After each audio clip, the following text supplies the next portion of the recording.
The story of Karna. Karna is one of the central figures in the Hindu epic Mahabharata. He was the first son of Kunti, and was thus half-brother to the Pandavas, and the eldest of them. Although Duryodhana of the Kauravas appoint him king of Anga, his role in the legend far exceeds the importance of a king.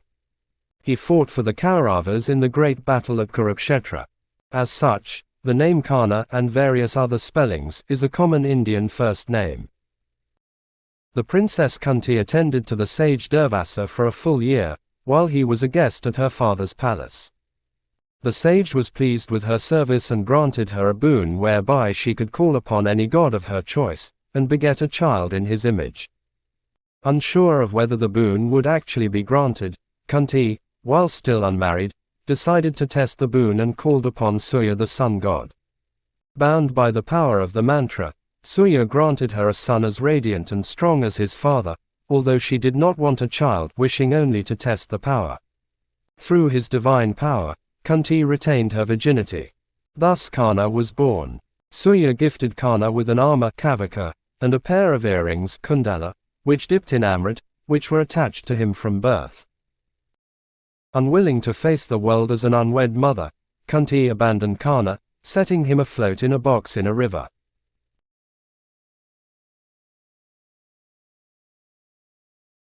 The child Karna was borne down the river and picked up by King Dhritarashtra's charioteer, Adaratha, a Sudra.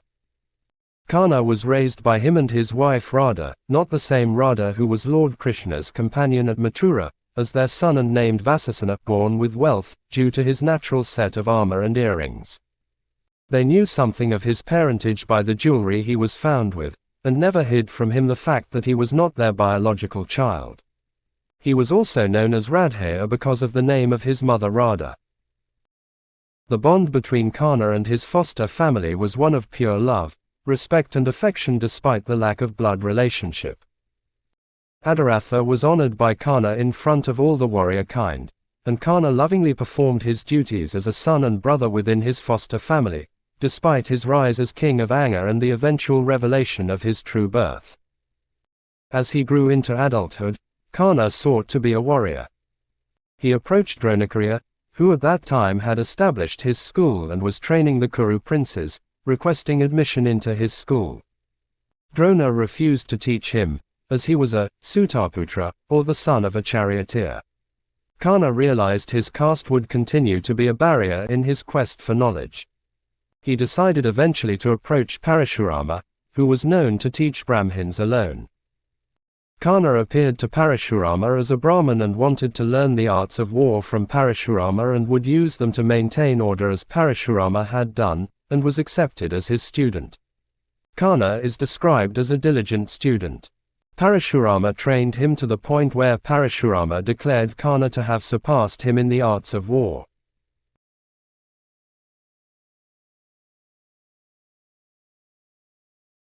As Karna's training came to completion, Parashurama learned the truth about Karna's origin.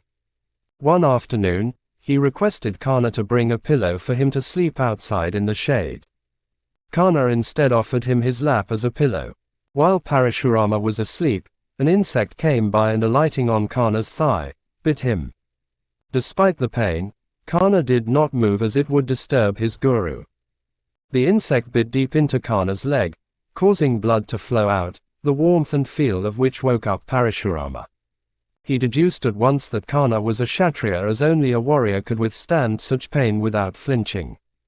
He cursed Karna, stating that when he required an astra, divine weapon, the most, he would be unable to recall its incantation. Radheya pleaded with him and told him he was not a Kshatriya, even though he was. He did not know it yet, and this would have been the act of any student towards his guru.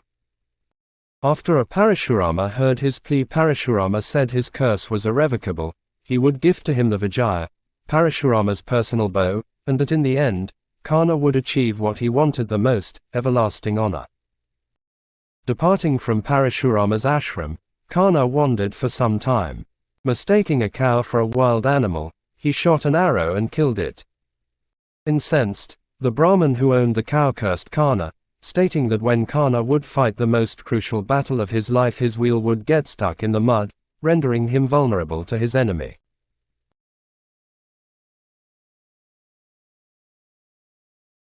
Returning home, Karna informed his family of his training, keeping the curses a secret. He subsequently decided to seek out a position in the Hastinapura court. Drona held a tournament at Hastinapura to display the skills of the Kuru princes. Arjuna emerged in this tournament as a particularly gifted archer. Karna arrived at the tournament and after surpassing Arjuna's feats, challenged him to a duel. However, Kripacharya refused Karna his duel, asking first for his clan and kingdom. According to the rules of dueling, only a prince may challenge Arjuna, who is a prince of the Kuru house.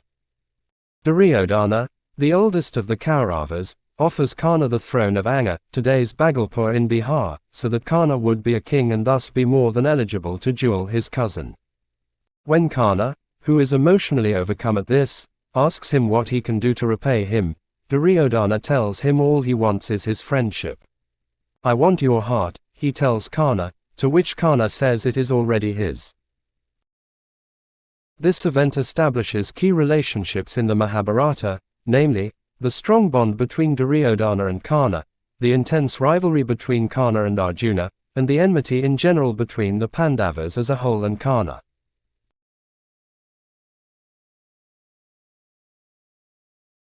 Karna is spoken of as a loyal and true friend to Duryodhana. While he was later party to the infamous game of dice to please Duryodhana, he was opposed to it to begin with. Karna disliked Shakuni, and advised Duryodhana continuously to use his prowess and skill to defeat his enemies, rather than deceit and trickery. When the attempt to kill the Pandavas in the house of Lak fails, Karna chides Duryodhana in his despondence, telling him the ways of cowards are doomed to failure and exhorting him to be a warrior and obtain what he wants through valor. As a king, warrior and friend of Duryodhana, Karna became part of the Hastinapura court. He went on to repeat Bhishma's actions in bringing the princesses of Kashi to Duryodhana as wives, appearing at the Kashi court, seizing the princesses, and challenging the kings and princes to take them from him if they can. Another instance was when Karna aided Duryodhana in marrying the princess of Chitraganda, not to be confused with Princess Chitrangada of Manipur. In her Swayamvar, the princess rejected Duryodhana, who subsequently carried her away by force. The other kings present at the Swayamvar pursued Duryodhana. However, Karna defeated him single-handedly. Among the kings present in the princess of Chitraganda's Swayamvar were Jarasandha, Shishapala, Dantavakra and Rukami. As a token of his appreciation, Jarasandha gifted Karna a portion of Magadha.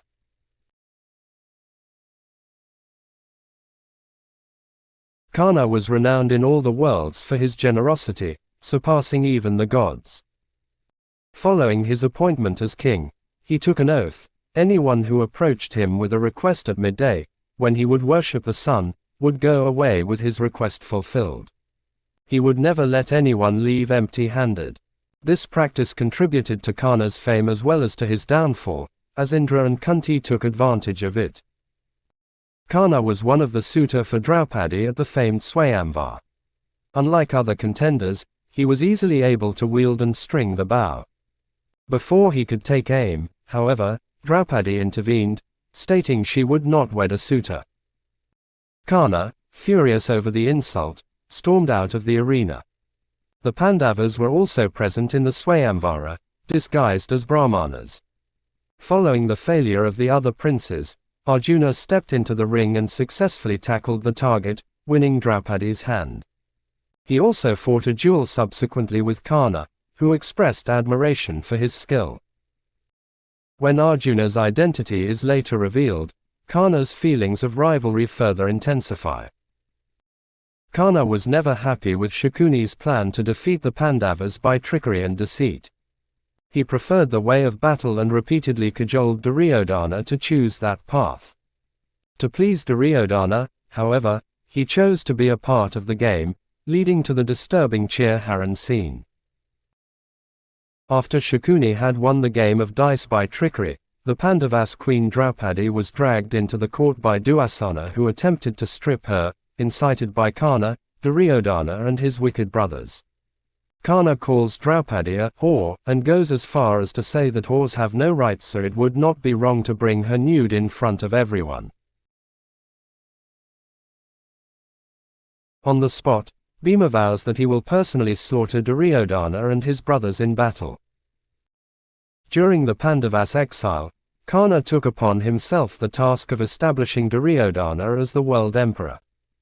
Karna commanded an army to different parts of the country to subjugate kings and made them swear allegiance to Duryodhana, the king of Hastinapura, or else die in battle.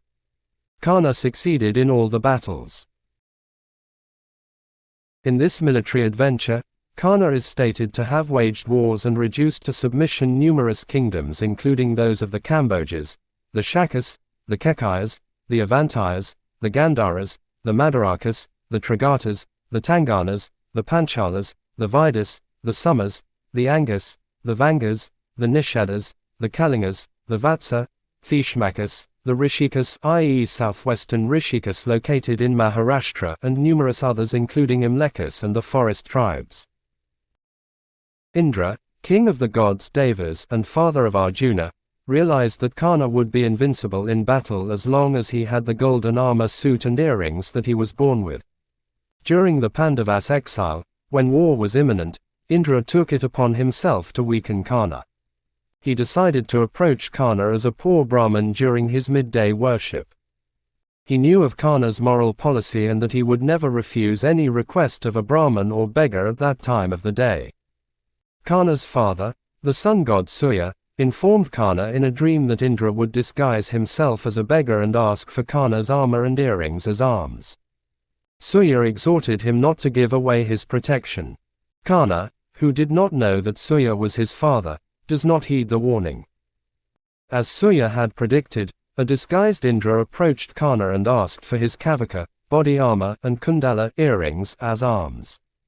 Karna, despite knowing that the armor and earrings were his protection, readily gives them away. In fact, he cuts off his birthsuit armor and earrings from his body without flinching. Indra, shamed into generosity by Karna's gesture, reciprocates by giving Karna the boon to use Indra's most powerful weapon, the Vasavi Shakti, but only once.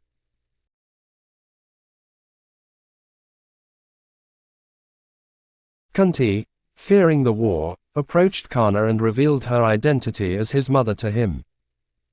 The two share a touching moment together, when she tells him to throw aside the name, Radheya, and call himself, Kaunteya, Kunti's firstborn, instead, and he replies that that is the day he has wanted all his life. Upon her requesting him to come with her, however, a request that Surya himself reinforces from the sky, Karna refuses. He tells Kunti that, had she been willing to call him Kaunteya many years ago, when he appeared at the tournament, things might have been different, but now it is too late. He owes Duryodhana too much, is Duryodhana's friend first and foremost, and must fight the Pandavas. However, he promises her that he will not kill any of the five, save Arjuna. He and Arjuna have sworn to kill each other, and one of them must die. He tells Kunti she can only dream of 6 sons. She will always have 5 sons, either him or Arjuna. He agrees to Kunti that he will use Naga Astram only once against Arjuna. Karna requests his mother to keep their relationship and his royal birth heritage a secret until his death. Only then she may reveal to the world that he was actually her firstborn. It is noteworthy that Karna denies to reveal this secret, which makes him, the eldest of the Pandavas, rightful emperor. Before the start of the war, Bhishma, the commander-in-chief of the Kaurava force, does not pick Karna as one of his key generals and instead assigns him to a less significant position to curb his undue hatred of the Pandavas. Insulted, Karna rebels against Bhishma, and refuses to fight under Bhishma's authority. He is aghast when Duryodhana does not intervene to reinstate him. Duryodhana, the astute politician that he is, knows fully well the advantage of having Bhishma on his side, even though the grand patriarch of all the warriors, undefeated for several generations, has openly declared that the Pandavas are also dear to him and that he would not kill them. Karna only enters the battlefield on the 11th day, after Bhishma was struck down the previous day. It is also interesting to note that he does not capture any of the Pandavas even though he had defeated them and had the opportunity of doing so. On the 13th day of the battle, Drona organized a special formation for the phalanxes called the Chakravyuha Padmavyuha. Chakravyuha and Padmavyuha are two different military formations. While Chakravyuha denotes a circular arrangement, Padmavyuha means a lotus formation. Only Krishna and Arjuna on the Pandavas side knew how to break the scheme, however both were purposely taken away from the battlefield by two kings on Duryodhana's side. Abhimanyu, Arjuna's son, had partial knowledge of the formation, having heard it when he was in his mother's womb when Arjuna, his father, was narrating the Chakravyuha arrangement to his mother, Subhadra, but could not hear all the information as his mother fell asleep in Arjuna's lap. Hence he could enter the Chakravyuha, but did not know how to exit it. It was decided that Abhimanyu would lead the Pandavas into the Chakravyuha and then they would fight their way out. No one that day was able to defeat Abhimanyu, who had entered the Chakravyuha, a circular arrangement of soldiers. But Jayadratha, a king in the Kaurava army, prevented the other Pandavas from entering the formation. Abhimanyu was left all alone in the middle of the enemy formation. Once inside, he fought valiantly and single-handedly defeated almost all reputed generals of the Kauravas including Karna, Drona and Duryodhana. Duryodhana and Karna chose to assist to eliminate Abhimanyu as per the instructions of Drona. Karna shot arrows that broke Abhimanyu's bow and the reins of his chariot, while the Kauravas overwhelmed him. The battle ends with Abhimanyu's death. His father, Arjuna, takes up a terrible pledge to kill Jayadratha the next day before the sunset, or he would sacrifice his own life by self-immolation. On the 14th day, the battle uncharacteristically spilled over into the night and Ghatotkacha, the half-Asura son of the Pandava Bhima, began decimating the Kaurava forces. Asuras became extraordinarily powerful at night. Duryodhana and Karna bravely stood and fought with him. Finally, when it seemed that Ghatotkacha would decimate all the Kaurava forces that very night, Duryodhana requested Karna to salvage the situation. Thus, he was forced to use the Shakti weapon on Ghatotkacha. This had been granted to him by Indra as a mark of respect for his peerless generosity. However, Indra allowed Karna to use the weapon only once, after which it would return to Indra. Karna was now without that weapon and his impregnable armor and earrings. Now Karna did not have a divine weapon that was a serious threat to Arjuna and would have to rely primarily on his skills and prowess to take on Arjuna, who was equipped with a wider range of divine weaponry. Still, Karna knew that he must face Arjuna in battle and one of the two would certainly die. On the 15th day of battle, Dronakarya, the guru of the warriors on both sides, is killed by unfair means. Yudhishthira, who could not tell a lie, names an elephant Ashwatthama, the son of Drona, and kills the elephant. He then announces that Ashwatthama, the elephant, has been killed, with the word elephant drowned out. Drona is killed in his sorrow and Karna is appointed as the commander and chief of the Kaurava forces.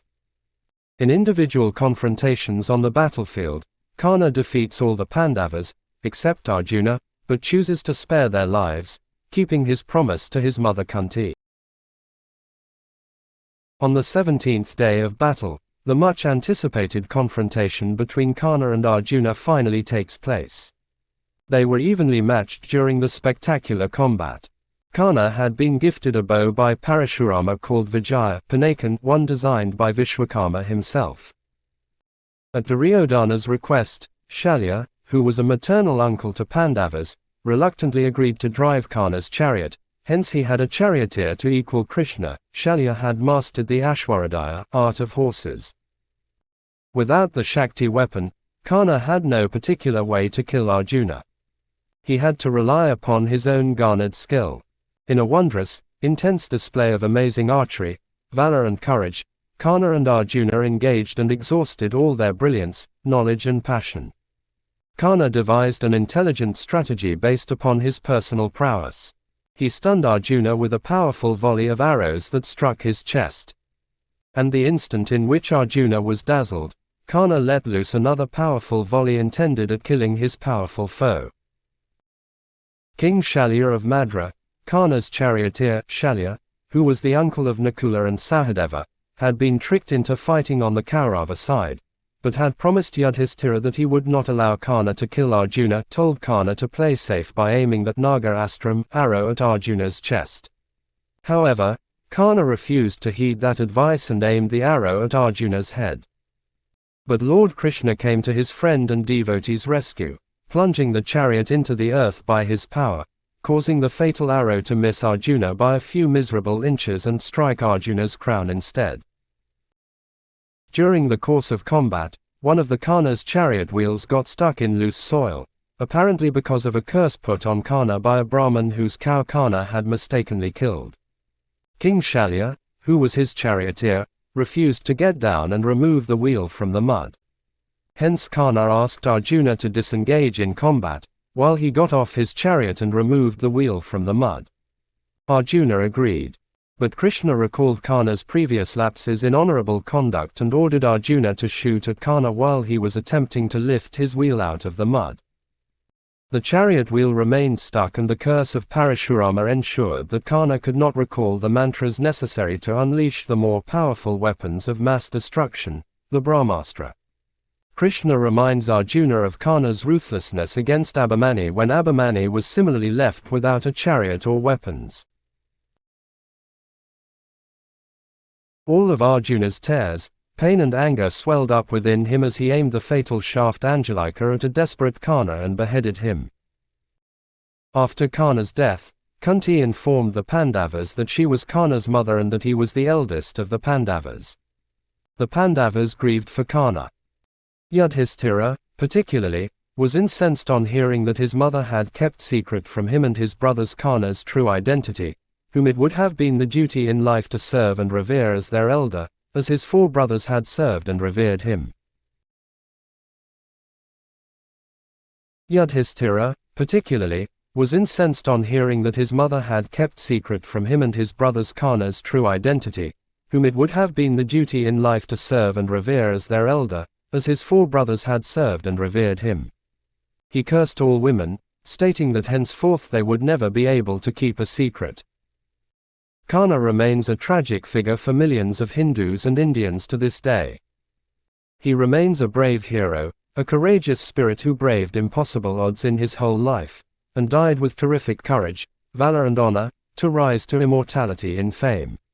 He is especially famous for his generosity. He is also an example of misjudgment and how that renders all the fine qualities of an individual futile. The city of Karnal in Haryana, near Kurukshetra, is named after Karna. Karna serves as an excellent example of a gifted, righteous and brave individual who was still doomed because of his loyalty towards the evil Duryodhana. Karna's blind affection for Duryodhana led him to, albeit unwillingly, assist his dear friend in all his immoral and unjust actions against the Pandavas. Karna was aware of Duryodhana's malicious plans against the Pandavas. Karna was also aware of his own imminent downfall for assisting the evil against the good. The blemish to his name is his treatment of Draupadi, and his role in the killing of the unarmed and outnumbered Abhimanyu.